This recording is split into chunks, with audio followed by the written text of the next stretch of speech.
Welcome to this episode of the Sports Detective Podcast Show. My name is James Williams, and today is Aaron Rodgers making the Steelers look like a clown organization? What are we talking about? Well, we're going to be talking about today why Aaron Rodgers is still a free agent and he has not signed with the Pittsburgh Steelers yet. That is the team that everyone assumes that he is eventually going to sign with. But I think before we talk about Aaron and the situation, I think it's important to talk about how we got to where we are at today. So free agency starts in early March and free agency opens. A week goes by, like 90% of the NFL free agents pick their next team or re-sign with their current team. And only two teams are showing interest in Aaron Rodgers. Those teams are the New York Giants, the Pittsburgh Steelers. The Giants basically say, hey, screw it. We're not waiting for this guy anymore. He's probably going to pick Pittsburgh anyway. And we don't want our plan B to sign somewhere else. So they sign Russell Wilson. They sign Jameis Winston. And then it's like, okay, Aaron's probably going to sign with the Steelers. He ends up having a meeting with the Steelers at some point, goes to basically spends a day in Pittsburgh, at their facilities. And then April 9th comes around. There's a live Pat McAfee show in Pittsburgh. So people are like, oh, okay, of course. Aaron's going to announce that he's signing with the Steelers at this live Pat McAfee show in Pittsburgh. It makes all the sense in the world. Pat McAfee has to stop in the middle of his show because people are hounding him. Like, where's Aaron? When's he going to come out? When's he going to say that he's signing with the Steelers? And Pat McAfee's like, he's not here. Shut up. Then it's like everyone's starting to assume Aaron, he's so hurt by the Green Bay Packers and what they did with him with Jordan Love because they used a first-round pick on Jordan Love instead of giving him help to help them compete for a title with his last years with the Packers. So he's going to wait for after the draft to make sure the Steelers don't draft a quarterback in the first round. They should use that pick to bolster their roster because Aaron Rodgers is coming on the way. Well, draft happens. They only take one quarterback in the sixth round. Aaron's still not signed. Then Aaron Rodgers goes on the Pat McAfee show to, do a, hey, here's why I haven't signed. He alludes to in that Pat McAfee show. Actually, I have the exact quote here from the Pat McAfee show. I have off-field stuff going on that requires my attention. I have personal commitments I have made. I have a couple of people in my inner circle who are battling some difficult stuff. So I have a lot of things that are taking my attention. That's what he said on the Pat McAfee show about a month ago. So that leads us to, we start having all of these football activities that have been resuming over the last few weeks. Then people start saying, oh, okay, well, Aaron doesn't want to do all of these practices that are going on right now. So he's just going to sign when all of these end, which didn't make sense on its face because if he didn't want to do these practices, whether he just didn't want to do them or he was dealing with the personal stuff in his life, he could just say that and he could sign and then just not show up. That's what he did last year with the Jets, right? So that didn't make sense. Fast forward to this week. Aaron Rodgers all of a sudden appears on the Joe Rogan Experience where he talked for 3 hours about, I'll go ahead and just share this tweet with you. So this is a guy that covers the New York Jets. He apparently listened to the Aaron Rodgers episode and he wrote down a list of all of the topics that they talked about. So this is what New York Jet Matt said. I listened to the latest Joe Rogan episode with Aaron Rodgers to see if there was any mention of the Jets. They did not discuss the Jets nor football for that matter, but they did discuss the following topics. Frog embryos, Iraq Sesame Street, Diddy trial, Kamala was at a Diddy party, Epstein, Israeli mall kiosk, COVID vaccines, nanobots and vaccines, frequency that brings particles together and is a tracking device, pyramids, George Soros, UFOs, horse-based medicine, cars run on water, Amish kids don't have autism, Robert Kennedy on fluoride in toothpaste, Canada 51st state, Chinese solar-powered inverters, Olympic doping, lead in gasoline, Biden-Harris earpiece during debate. If RFK had a normal voice, he'd be president, crisis actors, MK Ultra mind control. So no mention of football. There was a line that he did say in that Joe Rogan podcast where he said he had a number of people in his life that were battling cancer or that, were fighting cancer. So basically what you could do if you're connecting the two dots here is Aaron, what he was saying in Pat McAfee, he didn't want to say on Pat McAfee's show, like, hey, I have people in my inner circle battling cancer, but basically kind of revealed that on the Joe Rogan Experience. So Then I was going to do this podcast anyway today. I'm recording this Friday evening.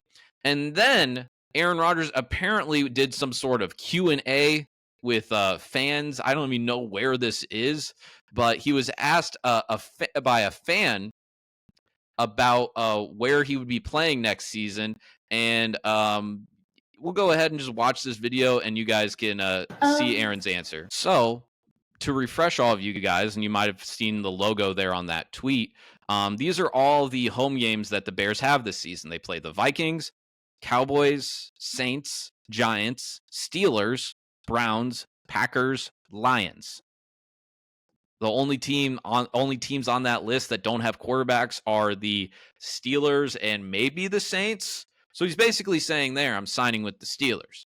Now that begs the question, guys, if he's gonna sign there, he said in the Pat McAfee thing, hey, all the contract stuff, like we're not negotiating anything. It's not about money. It's not about any of that. It's not about guarantees, any of that stuff. He even said he would take a discount of $10 million.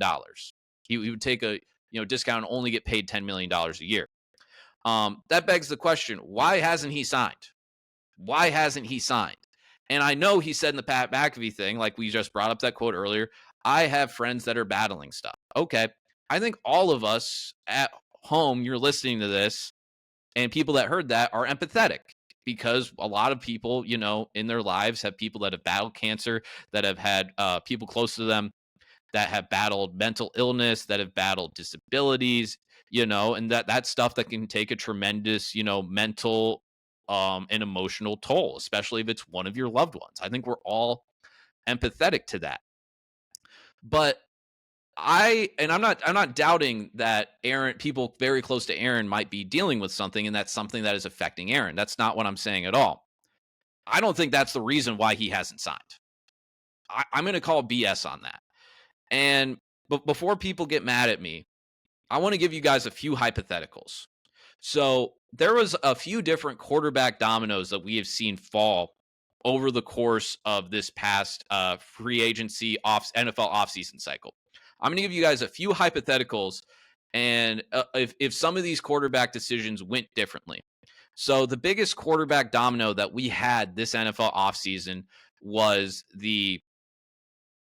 Matthew Stafford. That was the thing people were saying in January and February. Remember, he was at like a ski resort with Tom Brady, and it was like, hey, is Matthew Stafford if he doesn't re-sign with the Rams, he's going to get traded somewhere. So let's do this hypothetical. Let's say if Matthew Stafford, got traded to the Raiders, and now all of a sudden the Los Angeles Rams quarterback position opened up. Okay. The Los Angeles Rams signed Davante Adams.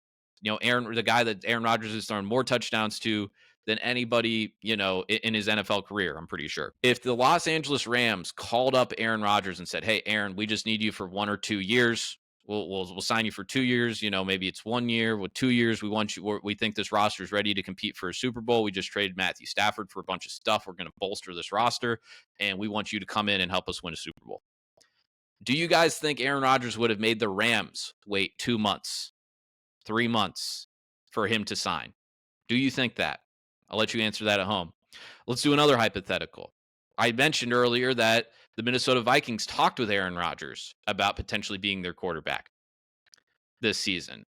Let's say the Minnesota Vikings went to Aaron and were like, hey, we don't know if J.J. McCarthy's knee is going to be completely recovered by the start of the season. We don't want to rush him back because we don't want him to re-aggravate that. And we also want him to have another year of sitting on the bench and learning from an actual pro veteran. Aaron, we had Sam Darnold win 14 games last year. What would happen if you're our quarterback this season? Would you want to come to the Vikings on a 1-year rental and try and win a Super Bowl in your last year and, walk off into the Hall of Fame and is one of the greatest quarterbacks ever with a second Super Bowl ring? You'll become a Minnesota Viking legend forever. You help this state, this city that outside of the Minnesota Lynx has just been getting just destroyed in every single postseason that they ever go into, if they ever make it to a postseason. Do you guys think he would be making the Minnesota Vikings wait 2 or 3 months to sign him? Let's do a third one. Screw it.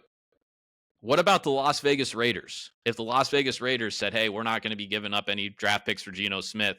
We want Aaron Rodgers, Pete Carroll. We got a bunch of draft picks this year. We're going to draft Ashton Genty, and we're ready to go. We got Aaron Rodgers, and we're ready to go here in Las Vegas.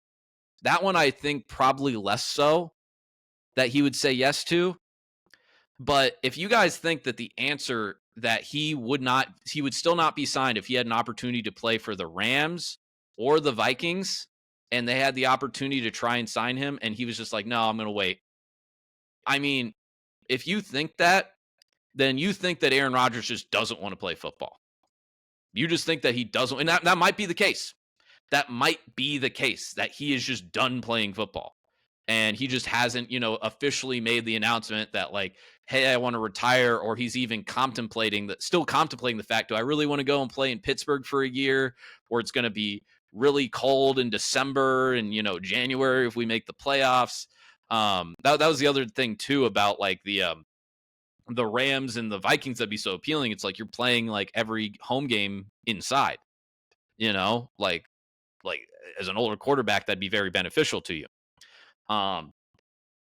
Like my opinion on this, and this was my opinion when he said that thing on the Pat McAfee show a month ago. It wasn't that, hey, I'm dealing with all this personal stuff, and that's why I haven't signed. Again, not saying that he's not dealing with that personal stuff, and there aren't people, thoughts and prayers to the people in his inner circle. Hope they, wish them the best health possible. But I think it's because he doesn't think he can win in Pittsburgh. He might not want to live in Pittsburgh. He might not want to play outside again. He probably looked at the other options and was like, hey, I'd rather do those options. And it's like, hey, this is like maybe his third, maybe fourth option in the free agency cycle. And he's like, I don't know. I don't think I can win a Super Bowl there. So then that's what I think. I think he doesn't think he can win in Pittsburgh, and that's why he hasn't signed. Because, like, what are the options? What are the other options? It's either one, he doesn't want to play there. Two, he is doing it for attention. Like he's doing what people were, thinking that he was doing when he was holding out a week. Like, oh, he's dragging this on. He wants to make a show out of it. He just wants attention. Or three, he just doesn't want to play football again. Like that's just it. And again, I understand the battling stuff, but like it's taking you 2 months. I mean, you don't seem that concerned with all of the stuff going on in your life when you're going to the Joe Rogan Experience to talk about conspiracy theories for 3 hours. You're hamming it up with people, doing a Q&A. You don't look too distressed there and all of these public appearances that you're making. So it's got to be one of those three things, right? And this gets to my prediction, and this is my prediction at the start of free agency too. And I actually feel very validated by it. I think he's either going to do one or two things. I think he's going to retire, either probably officially, if he officially retires, and then, then we just stop talking about Aaron Rodgers for a while. But then maybe if somebody goes down with a injury, a team like, let's say the 49ers, let's say the Rams, let's say the Vikings, let's say the what's another team I could say? The Packers. How about going back to the Packers for one last dance? One of those guys gets a season-ending injury. All of a sudden, Aaron Rodgers is ready to come out of retirement and go on one last Super Bowl ride. I think it could be something like that. He might not retire and just remain unsigned and then try and do something like that. Or I'll ask you guys this question. Does Aaron think that, like, if he were going to just not play football this entire year, that he could come back a year from now and then maybe a better opportunity that's not the Steelers opens up? Like, could that be an option? I don't know. But just things aren't adding up here. Nothing is adding up here with this, because it's like, why wait this long? Why wait this long? Why do that thing where you're doing that Q&A? It's like, well, they might be going on a trip to Pittsburgh this year. Like, I just don't get it. I don't get it. Like, because it's just, it's not like you sign and then you have to immediately go to Pittsburgh. like you only spend like half the year in this team in the city of the team that you play at. When he was on the Packers, he wasn't spending 12 months in Green Bay, he's spending like 5 or 6, right? Like he really doesn't have any team obligations, I believe, until July if he were to sign somewhere. So I don't get the delay. I'm still confused by it. And like I said, understand he's got personal stuff in his life going on. Wish all of the people that are very close to him that he loves dearly the best. Wish them the best health possible. But if he still wants to play football, you can't convince me that if the Rams wanted him, he wouldn't be signed already. If the Vikings wanted him, he wouldn't be signed already. You just can't convince me of that. Unless he just doesn't want to play football. Let me know your guys' thoughts. Let me know your guys' thoughts on Aaron Rodgers. Why is it taking this long? Is he holding out for something better? Is he like why is it taking this long? Because we're almost done with May now. It's May 23rd as I'm recording this. Now, I might look stupid. In 2 days, he might sign. He might sign over this weekend. If that's the case, then this video is just kind of irrelevant. But yeah, there you have it. That's going to do it for this episode here today. If you like this episode, make sure you hit like, hit subscribe. Best ways that you can help support the show. And it costs you absolutely $0 and helps us out in the algorithm if you do things like that. Again, leave me a comment on your thoughts on Aaron Rodgers. And feel free to check out other videos on the Sports Detective Podcast channel page. There might be some other ones that you like. Thank you very much for watching. We'll talk to you next time.